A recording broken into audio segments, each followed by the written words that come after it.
So what are the latest lenses for Sony cameras this year? We just got back from WPPI, which is the Wedding Portrait Photographers International Trade Show, and we wanted to share which lenses you should be looking out for this year. Let's get it. You gotta just press record. Hey, it's Omar with Think Media, helping you build your influence with online video. And on this channel, sometimes we do tutorials and other times we do tech gear reviews just like this one. So if you're new here, consider subscribing.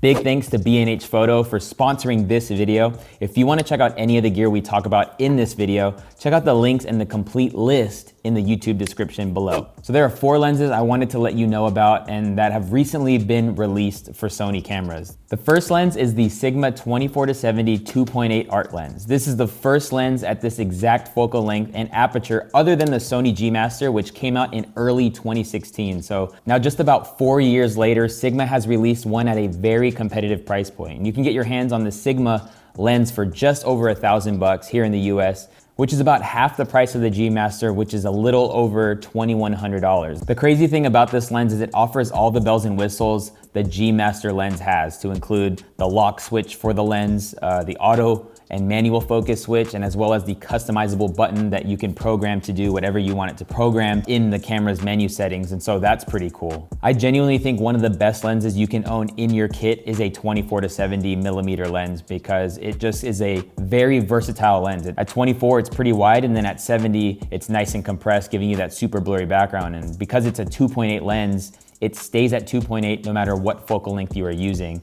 That's just essentially jargon to say you will always have a nice blurry background with your subject with a 24-70 2.8 lens. So maybe you want to consider this lens this year because of its price point and all the features it actually has. The second lens is the Tamron 70-180 millimeter 2.8 telephoto zoom lens. What a lens like this would be used for are things like portraits, landscape, concerts, or wedding photography, or even videography. People love using lenses like this for portraits because it gives you that super duper blurry background, or at weddings or live shows, if you're super far away and you're not right up at the stage, you can zoom in and get super tight shots even though you're pretty far away. But what's also great about this lens is its weight and size. Compared to the 70-200 G Master, the Tamron is 25% shorter and 45% lighter, making it easy to carry around and travel with. The people at the Tamron booth couldn't disclose what the price will be of this lens, but they said you can expect it to be less than half of what the 70-200 G Master is, which is a lens that retails for right around $2,500. Although this isn't a 70-200, which is like your standard telephoto lens, it's important to note that if you're using a Sony full frame camera with this lens,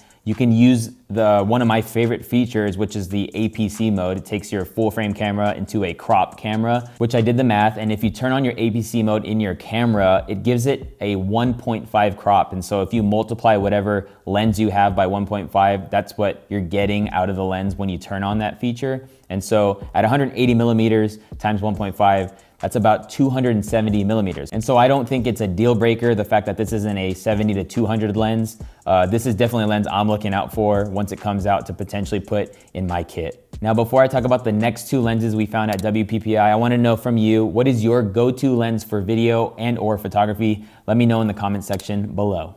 Now, the next 2 lenses are both 20 millimeter prime lenses, and one is from Tamron and the other is from Sony. 20 millimeters is a good focal length for things like talking head YouTube videos like this, or vlogging, as well as gimbal work. I think if you're using a stabilizer, what's cool about this lens in particular, with it being a prime lens, it's super small and light. And so you get a wide field of view, and it's also gonna be just an overall lighter setup on your stabilizer. Although both these lenses are similar in focal length, they definitely have some differences to consider. The Tamron 20 millimeter is a 2.8 aperture lens, and it costs $350. This is a great lens because of its size and simplicity. There's not too much to it other than its makeup. It's made out of plastic, which allows it to be super light at 221 grams, which is super cool. The Tamron is also a macro lens, so you can get really close to your subjects and it'll still nail focus, which is pretty neat. And so if you need shots to get great details.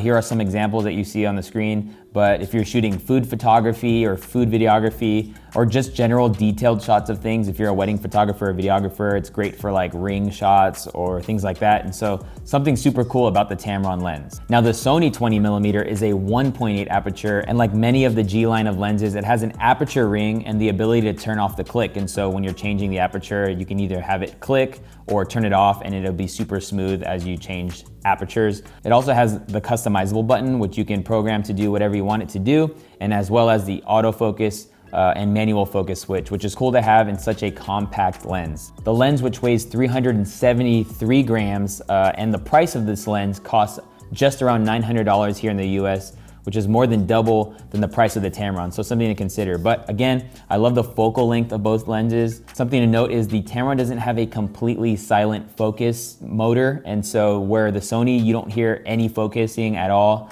We didn't get a chance to listen to the Tamron as it was focusing when we were doing our tests, just because it was so loud on the floor. But I didn't really hear it make noise based off of where we were. But I think if you're putting a shotgun mic on top of the camera, I don't think it's gonna be a deal breaker, because they do have some technology to quiet it. Although if you're using a lav or a boom mic, you should be good to go, and you could save money by getting the cheaper option. But definitely a great lens. Both of these lenses are pretty cool coming out this year. So that's all the new lenses for Sony cameras this year. Sony users definitely now have options when looking for the right lenses. I remember when I first got into Sony cameras, it was kind of hard to come around, and that was the biggest complaint that people had, was that they just don't have lenses offered by other brands or even Sony itself. So it's pretty cool that it is becoming more accessible. More companies are creating competitive priced lenses. And so super exciting times if you are a Sony user. But thanks so much for checking out this video. And if you want to check out another video, just click or tap the screen right now. Peace.